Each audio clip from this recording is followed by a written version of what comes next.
Hey guys, and welcome to another speed build. Today we are building Barbie's dream house, or more specifically Barbie's Malibu dream house, which is just a dollhouse that came out in 2011 apparently. I'll throw a picture of it up on screen so you can see what I was basing this build on, where I took my inspiration.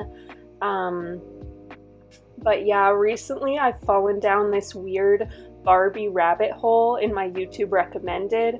I've seen like tier lists of the Barbie movies, tier lists of the Barbie dolls.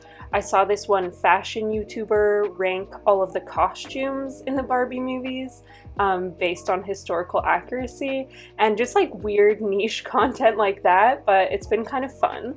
And then recently I found this video by Beauty in a Box, which showed every iteration of Barbie's dream house ever. And this is how you know I played too much Sims, but the whole time I was just thinking, like, could I build this in The Sims? Like, would this be fun to make a video out of? And yeah, the rest is history. But anyway, you can probably see I've sort of finished with the general shape. I'm sort of just fiddling around a little bit, trying to get that dollhouse shape just right. And this is really not an exact replica. I'd say it's more like I took inspiration from the dollhouse. I did take a few liberties here and there, and then also there's only so much you can do in The Sims really. But in the end, I think it came out pretty close. Let me know what you think, especially if you had this dollhouse growing up. Please let me know. I think that would be really cool to hear about that. But anyway, now I am just making a little attic space. I added a little platform underneath of that roof area. You may have noticed I just put a fridge up there temporarily. I do that to test if it's tall enough for your Sims to walk around in, and it didn't really seem big enough, so I decided to extend it out one tile on either side. And that helped a lot with functionality. Your Sims can get around up there no problem now. It does look a little silly from the front of the build. You'll see that in a minute, but that's okay. Anyway, now I am working here on the front entryway. I decided to do 2 platforms just to make it look a little more grand and fill up this space. And then I'll begin painting in just a second here. And I chose the brightest pink that I could find in the whole gallery for most of this build, but it still wasn't as bright as the pink that they used in the original dollhouse. But I think I'm okay with that, actually. I like the way that it turned out. I don't mind this more muted color scheme, but definitely let me know what you think. And also let me know if you want me to try doing some of the other dollhouses. Like, apparently they've been making Barbie's dream home dollhouses since like the 60s, so I definitely would have a lot of options there with dollhouses that I could recreate. So definitely let me know if you like this kind of build. But anyway, as you can see in the middle room there, in the second floor, I've added a grand window by combining 2 cats and dogs windows and just stacking them on top of each other. I've sized up these pink base game curtains to make a really grand window, and then I mostly just use pinks and also a little bit of white for the color scheme here. I add some ladders so you can get from the entryway to the bedroom, and then from the bedroom to the attic. I add a little television and this cute little cloud mirror with heart eyes. I also add some shoes. I don't know if you guys, when you used to play with Barbies, if you did you like lose the shoes all the time? Because I did. Like, I would have the shoes for like a day and then I would lose them and have no idea where they went. But anyway, now I'm just decorating the walls a little bit more. That pink flamingo poster from university was perfect here.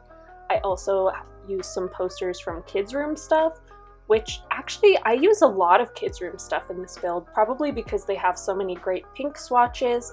And then I add that hot pink mirror from City Living, and we are on to the kitchen.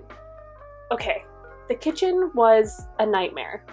It was really easy to build, it came together really nicely, but when I came to play test it, no matter what I did, my Sims would not cook anything. Like, they could walk into the kitchen, but if I clicked on the fridge to get a quick meal or to cook stuff as I was playtesting, they just wouldn't. They would wave their arms around and they're like, I can't reach it. You know, that little bubble that comes up with the footsteps?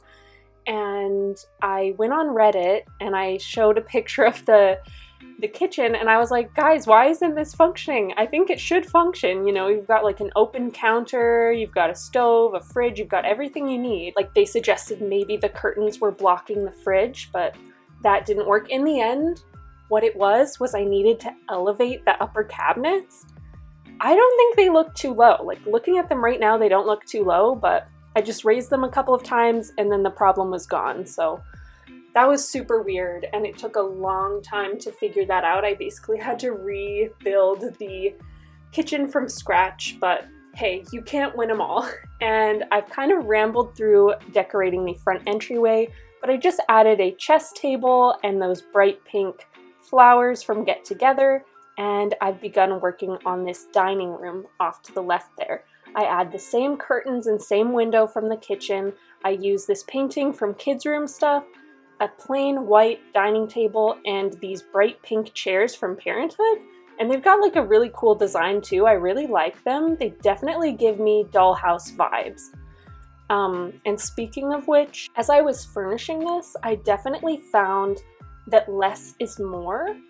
Like, because at least when I used to play dolls as a kid, we definitely did not have a lot of clutter items. It was like the basics. I had like a couch, a car, a bed, maybe like a kitchen table, and that was it. So it was really the basics. So yeah, I definitely tried to toe that line, you know, make sure there was some clutter so it wasn't like boring, but not too much so that it looked weird for a dollhouse. But anyway, we've gone back upstairs now to begin furnishing this bathroom. I just have a cute little tub from Dream Home Decorator. And I had initially put down a shower as well, but as you can see, I delete that and add a door instead, and your Sims can access the bathroom now via this back balcony. I had totally forgotten that your Sims need to access those rooms. There's no doors in the actual dollhouse because you can just put your dolls there, but anyway, I did fix that in the end and now it is entirely functional. Your Sims can access every room. And now we've moved on to the office. I add this plain white desk with pink computer, pink chair, a little pink guitar on the right there. I thought that gave very much Barbie vibes. And I sized down this kind of IKEA shelf to the left there. I even added a little painting easel for, you know, gameplay and skill building. And overall, I think this very much gives Barbie vibes. This might be the most Barbie part of the whole build. But in a second here, I'm going to move on up to the attic space and start decorating there. Oh, sorry, my camera's kind of shaking, but I just add 2 pink lounge chairs and some posters and nope, I delete the posters. Oh, I add fairy lights. I remember now. I thought that fairy lights would be cute. I also add a little television and a couple of poofs and little clutter items. But yeah, it wasn't my idea to add lounges up here. I think that's how they had originally decorated the dollhouse. I really only had Google Images to go off of. I was just looking at little pictures, but from what I can tell, there was like a little lounge area up here. So yeah, I think it's cute. It's definitely like casual. I didn't even paint the floor because, you know, it's an attic. Maybe it's unfinished a little bit. But here I am moving on to the other side of the dollhouse. It's definitely not as cute as the front, but I tried to spruce it up a little bit with some bushes and plants. But yeah, we're pretty much coming to the end of this build, so if you liked it, please feel free to leave a like, subscribe if this is your cup of tea and you want to see more videos like this. And yeah, thank you so much for watching, and I hope to see you in the next one. Bye! Bleh.